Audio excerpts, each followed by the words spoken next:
స్వరము, క్రీస్తు రాకడ స్వరము, క్రీస్తు రాకడ స్వరము, క్రీస్తు రాకడ కొరకై నిన్ను సిద్ధపరచు స్వరము, క్రీస్తు రాకడ కొరకై సిద్ధపరచే స్వరము. వినుమా, వినిపించుమా, హనుమా, సిద్ధపడుమా. క్రీస్తు రాకడ స్వరమును కార్యక్రమను వీక్షిస్తున్న ప్రియులకు ప్రభువైన యేసుక్రీస్తు నామంలో నా హృదయపూర్వక వందనాలు తెలియజేస్తా ఉన్నాను. ఈ సమయంలో దైవజనులు ఎం రత్నకుమార్ గారు దైవవర్తమానం అందిస్తారు. ముందుగా చిన్న ప్రార్థన చేసుకుందాం. పరిశుద్ధ ప్రేమ కలిగిన తండ్రి, దయగలిగిన యేసయ్య, నీ ఘనమైన శ్రేష్టమైన పాదాలు కొందనాలు స్తోత్రాలు చెల్లిస్తున్నాను ప్రభా. ఈ క్రీస్తు రాకడ స్వర కార్యక్రమాన్ని మీరు ఆశీర్వాదకరంగా జరిగించండి. మీ దాసులు మీరు బలపరిచి వాడుకోండి. అనేక ఆత్మరక్షణ కార్యక్రమం కొరకై ఈ పని జరిగినట్లుగా సహాయం చేయండి. నీ నామానికి మహిమ తెచ్చుకొని మని యేసు నామమున అడిగి వేడుకొని ప్రార్థిస్తున్నాం తండ్రి, ఆమేన్. రాకడ స్వరము, క్రీస్తు రాకడ స్వరము, క్రీస్తు రాకడ స్వరము, క్రీస్తు రాకడ స్వరము. మన ప్రభువును రక్షకుడునైన యేసయ్య పరిశుద్ధమైన నామమున క్రీస్తు రాకడ స్వరం కార్యక్రమం వీక్షించుచున్న ప్రియ వీక్షకులైన మీ అందరికీ నా హృదయపూర్వక వందనాలండి. బాగున్నారా ప్రియులారా? మరొకసారి మనందరం ఈ రీతిగా వాక్య ధ్యానాన్ని కలుసుకోవటానికి దేవుడు మనకు అనుగ్రహించిన మంచి సమయాన్ని బట్టి నేను ప్రభువును స్తుతిస్తున్నాను. మీరు కూడా సంతోషంతో ఈ కార్యక్రమం వీక్షిస్తున్నందుకై వందనాలు తెలియచేస్తున్నాను. మీరు ఈ కార్యక్రమం కొరకే ప్రార్థన చేస్తున్నందుకై, ఎదురు చూస్తున్నందుకై మీకు నా హృదయపూర్వక వందనాలు. ఇంకనూ ఈ కార్యక్రమం కొరకు ప్రార్థన చేయండి, ఇతరులకు పరిచయం చేయండి. ఈ కార్యక్రమం ద్వారా మీ వ్యక్తిగత జీవితాలు, ఆధ్యాత్మిక జీవితాలు దీవించబడాలని, ప్రభు రాకడ కొరకే సిద్ధపరచబడాలి అనే ఉద్దేశంతో మాత్రమే ఈ కార్యక్రమాలు నిర్వహిస్తుంటుండగా మీ ప్రార్థనలు, మీ సహాయ సహకారాలు చాలా అవసరమైనవి. మరి ఈ కార్యక్రమాల కొరకు ప్రార్థించండి, ఇతరులకు పరిచయం చేయండి. ఈ కార్యక్రమం కొనసాగింపులో మీ సహకారాన్ని అందించండి. మంచిది. కొద్ది సమయం మనం దేవుని వాక్యాన్ని ధ్యానం చేసుకుందాం. మీకు స్క్రీన్ మీద కనబడుతున్న రీతిగా క్రీస్తు రాకడ స్వరము అనే ఈ కార్యక్రమం ద్వారా ప్రస్తుతం ఆత్మఫలము అనే అంశాన్ని ధ్యానం చేస్తూ వస్తున్నాం. ఆత్మఫలంలో 9 లక్షణాలు ఉన్నాయని మనము ఎరిగిన వారమే. ఈ 9 లక్షణాల్లో ఇప్పటి వరకు మనము 2 లక్షణాలు ధ్యానం చేస్తూ వచ్చాం.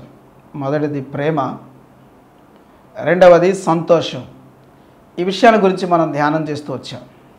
మరొకసారి అపోస్తలుడైన పౌలు గారు గలతీయులకు రాసిన పత్రిక 5వ అధ్యాయం 22వ వచనాన్ని చదువుకొని ఈ దినం వాక్య ధ్యానంలోకి మనం నడిపించబడదాం.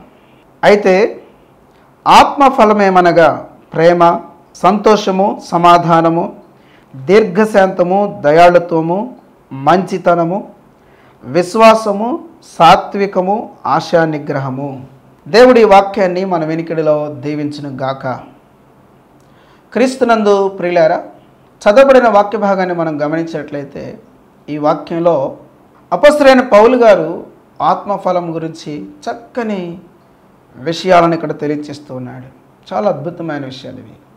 ఆత్మ అనగా పరిశుద్ధాత్మ దేవుడు మనలో నివాసం చేస్తూ ఉంటే అప్పుడు మనలో కనపడే లక్షణాలు ఏమిటో ఇక్కడ తెలియజేస్తున్నాడు. దీనిని ఆత్మఫలము అని పేరు పెట్టి మాట్లాడుతూ ఉన్నారు. ఆత్మఫలము అని అంటే ఆయన మనలో నివసిస్తూ ఉంటుండగా మనలో కనపడే లక్షణాలు, ఈ 9 లక్షణాలను కలిపి ఆత్మఫలము అని పిలుస్తూ ఈ విషయాలు ఇక్కడ తెలియచేస్తూ ఉన్నాడు. ఏమిటవి? మొదటిగా ప్రేమను గురించి ధ్యానం చేశాం, సంతోషాన్ని గురించి ధ్యానం చేశాం. ఇది నా 3వ విషయాన్ని మనం ధ్యానం చేయబోతున్నాం. 3వది ఏంటిది? సమాధానము. సమాధానము అనే విషయాన్ని గురించి ఇది మనం కొన్ని విషయాలు ధ్యానం చేసుకుందాం. సమాధానము అనేది మానవ జీవితంలో చాలా ముఖ్యమైనది. ప్రియులారా, భూమి మీద మానవ జీవితాన్ని గురించి యోబు గ్రంథం 7వ అధ్యాయం 1వ వచనం ఇలా తెలియజేస్తుంది. భూమి మీద నరుని కాలము యుద్ధకాలము కదా.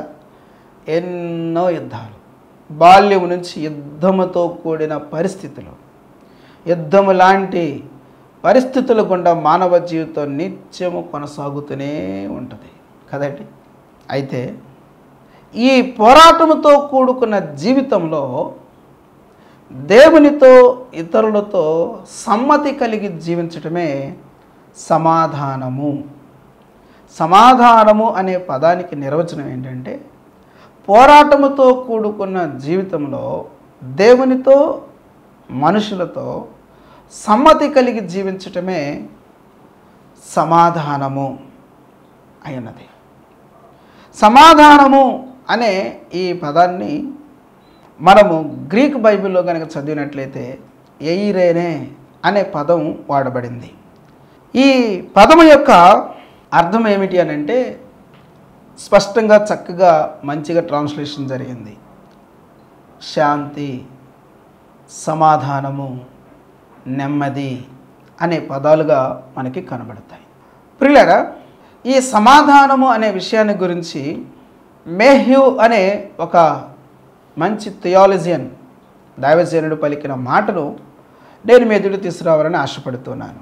ఆయన ఏమన్నారంటే, జీవితంలో తుఫానులు చెలరేగినప్పుడు నేను దేవుని చేతిలో ఉన్నాను అనే గాఢమైన స్పృహ ఒక లంగరు వలె ఉండి హృదయపూర్వకమైన నెమ్మదిని నమ్మికను కలిగి ఉండుట అని అన్నారు. ప్రియులారా, జీవితంలో అనేకమైన తుఫానులు వస్తూ ఉంటాయి. జీవిత తుఫానులు అని ఒక గొప్ప దైవజనుడు ఈ పదం మీద అనేకమైన వర్తమానాలు అందించారు. నాకు జ్ఞాపకం వస్తుంది. జీవిత తుఫానులు. జీవితం అనేది తుఫానులతో కూడినది. ఏ రోజునే తుఫానులు వస్తాయో తెలియదు. ఈ కార్యక్రమాన్ని వీక్షిస్తున్న వారిలో ఎవరో ఒకళ్ళు ఎంతోమంది అటువంటి తుఫానుల్లోనే ఉండి ఉండవచ్చు. సోదరి సోదరులారా, అయితే ఈ కార్యక్రమాన్ని వీక్షిస్తున్న నీ జీవితానికి ఒక అద్భుతమైన విషయం ఏంటంటే, ఈ తుఫానుల మధ్యలో, ఈ తుఫానులు చెలరేగుతున్న సందర్భాలలో నీ హృదయంలో ఒక అవగాహన లేదంటే ఒక స్పృహ అనేది చాలా ముఖ్యమైనది. స్పృహ ఏమిటి? ఆ స్పృహ అంటే నేను దేవుని చేతిలో ఉన్నాను. అబ్బా, ఎంత అద్భుతమైనది! నీవు రక్షణ పొందిన వ్యక్తివి కదా. యేసుక్రీస్తు ప్రభువారిని, ఆయన గురించిన సువార్తను విని సత్యమెరిగి ఆయన రక్షకుడిగా ప్రభువుగా నువ్వు అంగీకరించి ఆయన రాజ్యంలోకి వచ్చావు కదా, ఆయన కుటుంబంలో చేర్చబడ్డావు కదా, ఆయన బిడ్డవు కదా. అప్పుడు నువ్వు ఎక్కడున్నావు అనుకుంటున్నావు? ఉంటే నీ ఇంట్లో ఉన్నావు, వాస్తవమేది. ఈ లోకంలో ఉన్నావు, వాస్తవమేది. కానీ నీ జీవితము దేవుని చేతిలో ఉన్నది. దేవుడు ఏమన్నాడు? ఇదిగో చూడు, నా అరచేతిలో నేను చెక్కుకొని ఉన్నాను. ఈ స్పృహను కలిగి ఉండడం ద్వారా ప్రియులారా మనలో నెమ్మది, శాంతి, సమాధానాలు కనబడుతుంటాయి. గతంలో ఒక పర్యాయం మీతో చెప్పిన సంఘటన జ్ఞాపకం చేయడానికి ఆశపడుతున్నాను. ఒక స్కూల్లో పిల్లలకు ఒక చిత్రలేఖనం పోటీ పెట్టారు. ఎవరికి ఇష్టం వచ్చింది వాళ్ళు గీయటం కాదు, కానీ ఒక టాస్క్ ఇచ్చారు, ఒక అంశం ఇచ్చారు. ఏంటంటే శాంతి కలిగి ఉండుట, లేకపోతే సమాధానము, ప్రశాంతత కలిగి ఉండుట అనే దానిని చక్కగా తెలియచేసే ఒక మంచి ఆర్ట్ గీయండి అని చెప్పి పిల్లలకు ఒక టాస్క్ ఇచ్చి చిత్రలేఖనం పోటీలు పెట్టారు. ఆ పిల్లలందరూ వేసిన వాటిని చక్కగా గదిలో గోడకు అంటించేసేసి వాటిని జడ్జి చేసే వ్యక్తులు వచ్చారు, చూస్తూ ఉన్నారు. చూస్తూ ఉండంటే ఒకరిని మించి ఒకరు చక్కగా మంచి మంచి ఆలోచనలతో వాళ్ళ టాలెంట్ అంతా ఆ చిత్రలేఖనంలో బయట పెట్టారు. చాలా ఆశ్చర్యంగా చక్కగా వాటిని చూసి ఆనందిస్తూ ఉన్నారు. అన్నీ చూడాలి కదా. చూస్తూ ఉంటుండగా ఒక ఆర్ట్ దగ్గరికి వచ్చి ఆగిపోయారు. ఎందుకు అని అంటే వాళ్ళు ఇచ్చిన టాస్క్కి, ఆ చూస్తున్న బొమ్మకి ఏమాత్రం పొందిక కుదరట్లేదు. వెంటనే ఆ ఆర్ట్ గీసిన వ్యక్తి ఎవరు అని ఆరా తీస్తే ఒక పాప. ఆ పాపను పిలిపించారు. అమ్మాయి, ఇచ్చిన టాస్క్ ఏంటి? సమాధానము. నెమ్మది లేక ప్రశాంతత అన్నారు కదండి. నేను దానికి సంబంధించిన దానికి గీసానండి. దానికి దీనికి సంబంధం ఏమైనా ఉందా? చాలా ఉంది సార్ అని చెప్పింది. ఏంటి అసలు ఆమె చేసిన పని ఏంటి అని అంటే, ఒక మంచి సముద్రమును గీచింది ఆమె. ఆ సముద్రంలో ఓడలు ప్రయాణం చేస్తూ ఉన్నాయి. ప్రయాణం చేస్తూ ఉంటుంటే ఆ వాతావరణంలో ఎలాగున్నది అని అంటే, గలిబిలి, భయంకరమైన గలిబిలితో కూడిన వాతావరణం, సముద్ర వాతావరణం చూపిస్తూ ఉంది ఆ చిత్రలేఖనము గీసిన పాప. పైన పక్షులు కూడా వికలంగా విపరీతంగా ఎటుపడితే అటు తిరుగుతున్నట్లుగా గీసింది. ఇదా ప్రశాంతత? అప్పుడు ఆ పాప చెప్పింది, మీరు అవి చూస్తున్నారు, వాస్తవమే, మంచిదే. అక్కడ ఒక కొండ కనబడుతుంది చూసారా అని. అవును, కొండ కనబడుతుంది. కొండకి ఒక తొర్ర ఉంది కదా సార్, దాంట్లో ఒక పక్షి ఉంది చూసారా అన్నాడు. అవును, పక్షి ఉంది. అయితే ఏంటి అంటే, అది ఎలాగుంది సార్? మామూలుగానే ఉంది. కాదు సార్, తన చుట్టూ ఉన్న పరిస్థితులు ఎంతో భయంకరంగా ఉన్నాయి. కానీ ఆ పరిస్థితులు ఏవి కూడా తనను బెదిరించడం కానీ, తనను కలవరం చేయటం కానీ, తనకు వేదన కలుగు చేయటం కానీ, భయాన్ని కలుగు చేయటం కానీ చేయట్లేదు. అది ప్రశాంతంగా ఉంది సార్. ఓ నిజమే, అవును. ప్రశాంతత అంటే తుఫానులు ఏవీ లేకపోతే హాయిగా ఉండటం కాదు. ప్రశాంతత అంటే పరిస్థితులు ఎంత ప్రతికూలంగా ఉన్నా కూడా ఆ పరిస్థితుల్లో కూడా నెమ్మదిగా ఉండగలగటమే నిజమైన సమాధానకరమైన స్థితి, శాంతితో కూడిన పరిస్థితి సార్ అని ఆ పాప చక్కగా వివరించిన తర్వాత ఆ చిత్రలేఖనంలో ఆ అమ్మాయికి ఫస్ట్ ప్రైజ్ వచ్చిందండి. ప్రియులారా, ఆ పక్షికి స్పృహ ఏంటంటే, చుట్టూ ఉన్న పరిస్థితులు ఎంత ప్రతికూలంగా ఆందోళనకరంగా ఉండొచ్చేమో, కానీ నేను ఎక్కడున్నానో తెలుసా? కొండ యొక్క త్వరలో ఉన్నాను.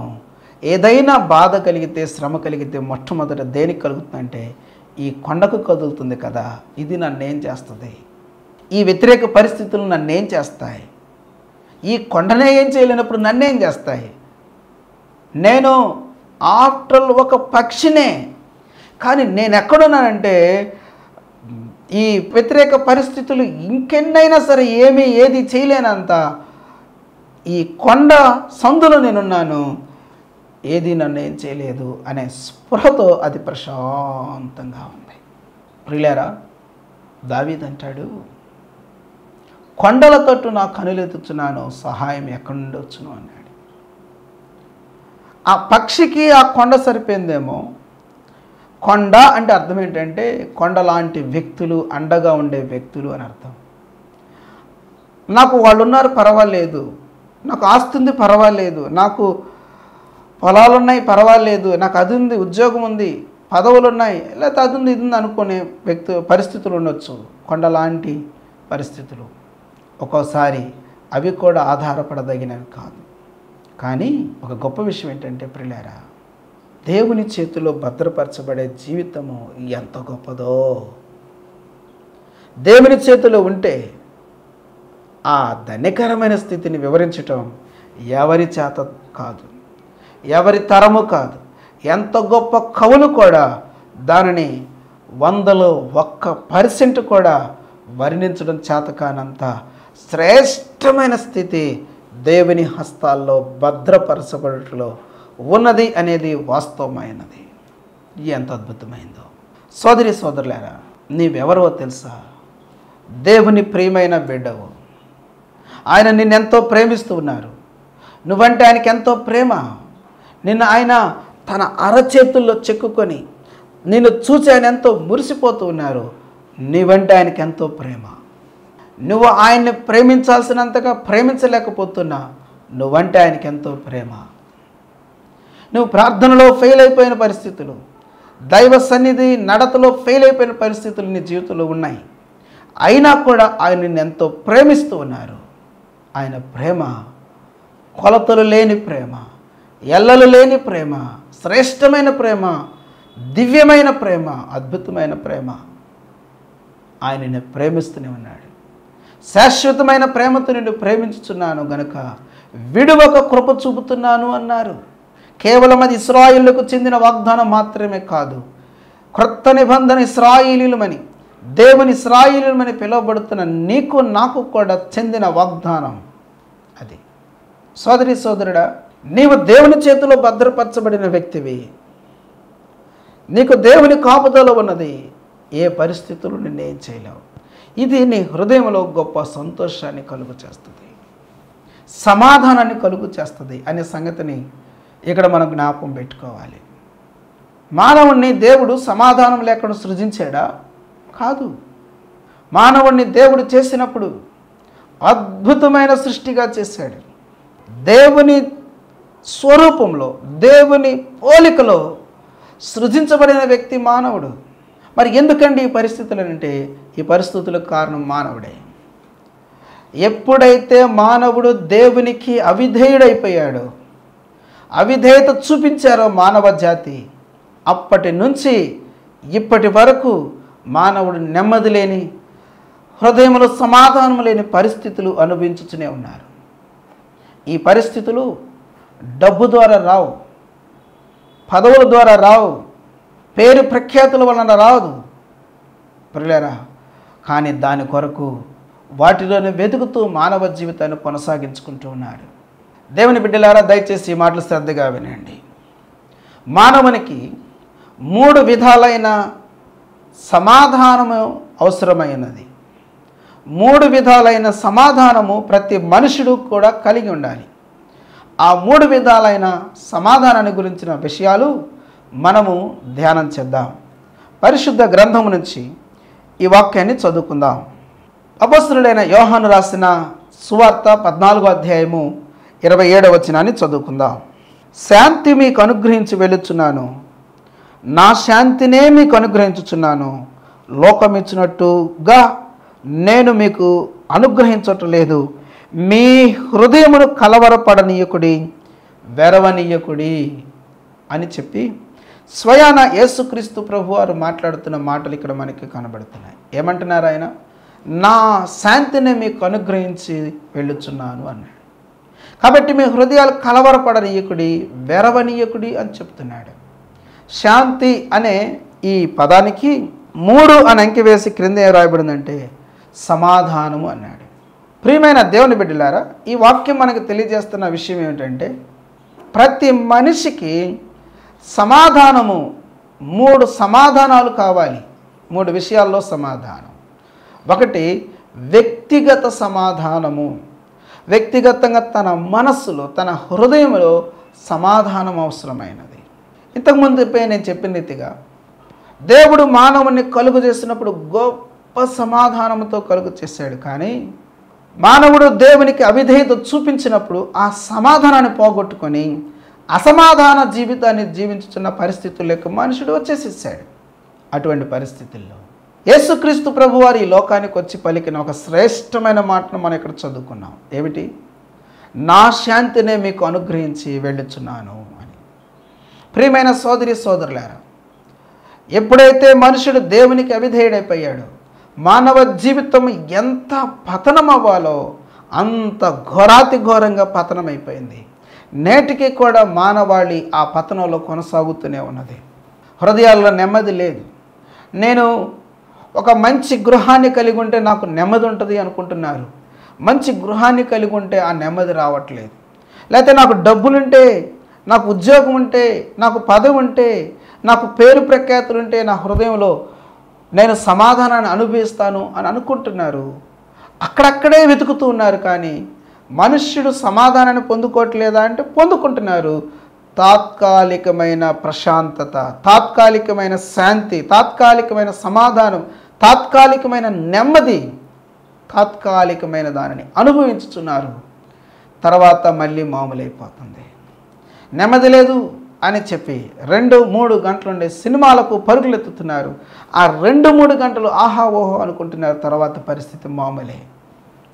సమాధానం లేదు, నెమ్మది లేదని చెప్పి సిగరెట్లకి, చుట్టలకి, బీడీలకి, మందుకి, పేకాటకి బానిసలైపోయి అనేక మంది జీవితాలు కొనసాగుతున్నాయి.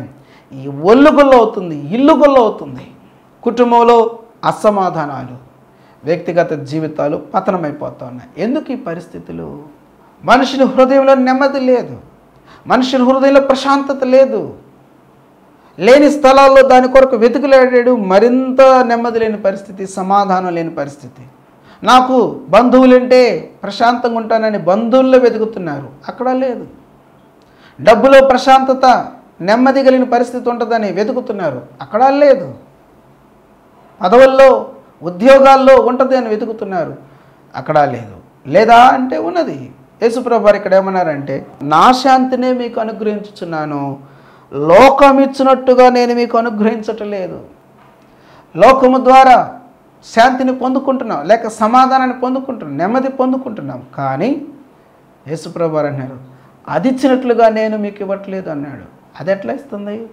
అది తాత్కాలికమైనది, ఉన్నంతసేపే, లేకపోతే మళ్ళీ మామూలు యథాస్థితికి వచ్చేస్తాం. కేవలము లోకంలో దేనినో పొందుకోవడం ద్వారా మనము హృదయాలను నెమ్మది పొందుకుంటామనేది అవాస్తవం. ఎందుకో తెలుసా ప్రియులారా?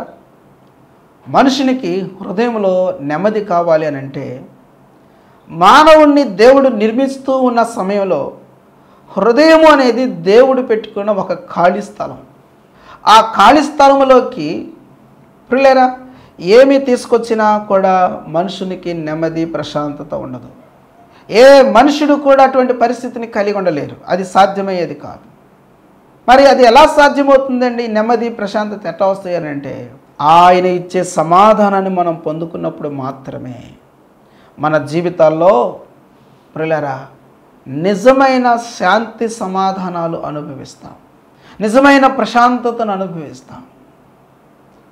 ఒక ఫ్యాక్షనిస్ట్గా జీవిస్తూ బ్రతికిన ఆయన నెమ్మది లేక తనను తాను చంపుకోవాలనుకున్న పరిస్థితుల మధ్యలో చచ్చిపోతే నా పరిస్థితి ఏంటిది అని ఆలోచన చేసి నెమ్మది లేక, చావలేక, బతకలేక ఉన్న ఆ పరిస్థితుల మధ్యలో ఆయన చేసిన పని ఏంటో తెలుసా ప్రియులారా?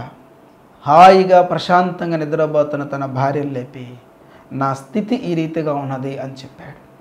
తుపాకీ కణతకాడ పెట్టుకొని చంపుకోవాలనుకున్నాడు తనను తాను. కానీ చచ్చిపోతే ఏమవుతాను అనే ఆలోచన చావనీయట్లేదు. కానీ చుట్టూ ఉన్న వ్యతిరేకతలు బతకనివ్వట్లేదు.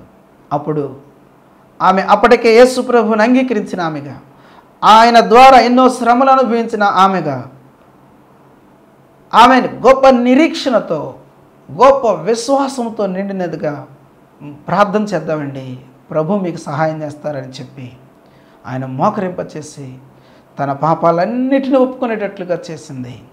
స్వయంగా ఆయన పలికిన మాట ఏంటంటే, నా వీపు మీద ఒక పెద్ద బరువు దిగిపోతే ఎంత ప్రశాంతంగా ఉంటానో, నా జీవితంలో నేను ఎన్నడూ అనుభవించని గొప్ప ప్రశాంతత నేను అనుభవించాను అని చెప్పాడు. ఫ్యాక్షనిస్ట్గా బ్రతికి తన జీవితాన్ని ప్రభు చేతుల్లో పెట్టి సాక్షార్థంగా జీవిస్తున్న ఆ వ్యక్తి ప్రియులారా, ఆయన పేరు మైకేల్ విజయ్ కుమార్ గారు.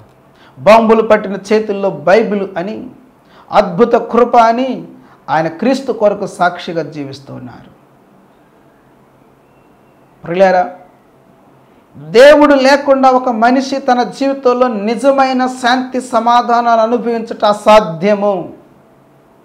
దేవుణ్ణి కాదన్న మానవునికి మనుగడ లేదు, దేవుణ్ణి కాదన్న కుటుంబానికి మనుగడ లేదు, దేవుణ్ణి కాదన్న సమాజానికి మనుగడ లేదు. ఎందుకో తెలుసా? ఆ ఖాళీ స్థలంలోకి దేవుడు వస్తేనే మానవ జీవితానికి ప్రశాంతత, మానవ మనుగడకు ప్రశాంతత. ఈ రోజున మానవుడు తన జ్ఞానము అభివృద్ధి అయిన కొలది వెర్రితలలు వేసి సృష్టించిన సృష్టికర్త అయిన, సర్వాధికారి అయిన, సర్వశక్తిమంతుడైన దేవుణ్ణి కాదని ఏదో చేయాలని ఎన్నెన్నో పాట్లు పడుతూ ఉన్నారు. యేసుక్రీస్తు ప్రభువు 2000 సంవత్సరాల క్రితం చెప్పిన మాట ఏంటో తెలుసా? నాకు వేరుగా ఉండి మీరేమీ చేయలేరు అని. చాలామంది అనుకుంటున్నారు ఆయనతో ఉంటేనే మనం ఏం చేయలేమనుకుంటున్నారు. రియలారా, ఆయనకు వేరుగా ఉండి మనం ఏమి చేయలేము. ఆయనతో ఉంటే మనకు కూడా అసాధ్యమైనది లేదు, దేవునికి అసాధ్యమైనది లేదు, మనకు కూడా అసాధ్యమైనది ఉండదు. యేసు ప్రభు వారే స్వయంగా చెప్పిన మాట, నమ్ముట నీ వలనైతే నమ్మువానికి సమస్తము సాధ్యము అని చెప్పాడు. యేసు క్రీస్తునందల విశ్వాసము ఒక వ్యక్తిని శక్తి కలిగిన వ్యక్తిగా చేయ శక్తి కలిగినది. హృదయంలో ఆ గొప్ప ఆనంద సంతోషాలు అనుభవిస్తాం. ప్రేమైన సోదరి సోదరులారా, ఇంకెంతకాలం యేసు ప్రభు దగ్గరికి రాకుండా ఉంటావు? పరిస్థితులు ఎంత ప్రతికూలంగా మారుతూ ఉన్నాయి. యేసు ప్రభువుని కాదని నువ్వు సాధించగలిగింది ఏముంది? యేసుక్రీస్తు ప్రభు వారు నిన్ను ప్రేమించి దేవాది దేవుడై ఉండి మానవ రూపిగా శరీరధారికి ఈ లోకానికి వచ్చి నీ కొరకు భూమి మీద 33.5 సంవత్సరాలు జీవించిన తదుపరి నీ శిక్షను తన మీద వేసుకొని సిలువలో తన ప్రాణాన్ని, పవిత్రమైన రక్తాన్ని చిందించి ప్రాణాన్ని పెట్టి నీకు రావాల్సిన శిక్ష అంతా తాను భరించి నీకు విడుదల విమోచన దయచేశారు. ఈ సంగతి నువ్వు గ్రహించావా? ఆయనని ఎంతో ప్రేమిస్తున్నారు. ఆ సంగతి నువ్వు గ్రహించావా?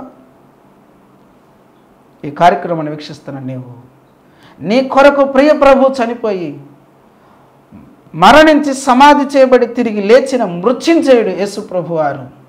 ప్రపంచంలో ఏ సమాధి కూడా ఖాళీ లేదు, ఒక్క యేసుక్రీస్తు ప్రభు వారి సమాధి తప్ప. ఆయన మృత్యుంజయుడు. ఆయన దగ్గరకు వస్తే ఎంత గొప్ప వేదనతో ఉన్న వ్యక్తికైనా సరే నెమ్మది, సమాధానము, ప్రశాంతత సమృద్ధిగా అనుగ్రహించబడతాయి అనే సత్యాన్ని తెలుసుకోవాలి.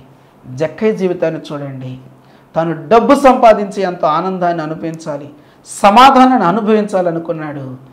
తన జీవితంలో నెమ్మది, శాంతి, సమాధానాలు కరువైపోయినాయి, కొదువైపోయినాయి. కానీ ఎప్పుడైతే యేసు ప్రభువు దగ్గరికి వచ్చి తన జీవితాన్ని అర్పించాడో గొప్ప శాంతి, సమాధానాలు పొందుకున్నాడు. వస్తావా యేసయ్య దగ్గరికి?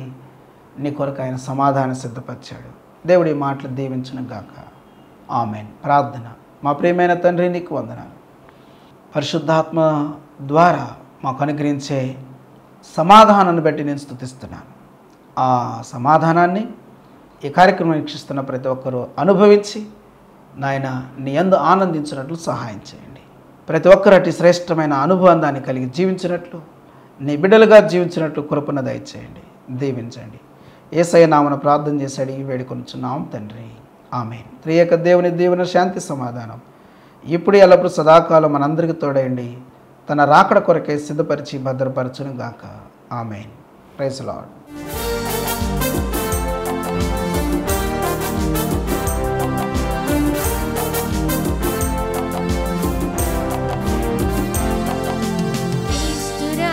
స్వరము క్రీస్తు రాకడ స్వరము, క్రీస్తు రాకడ స్వరము, క్రీస్తు రాకడ స్వరము, క్రీస్తు రాకడ కొరకై నిన్ను సిద్ధపరచు స్వరము, క్రీస్తు రాకడ కొరకై సిద్ధపరచే స్వరము వినుమా.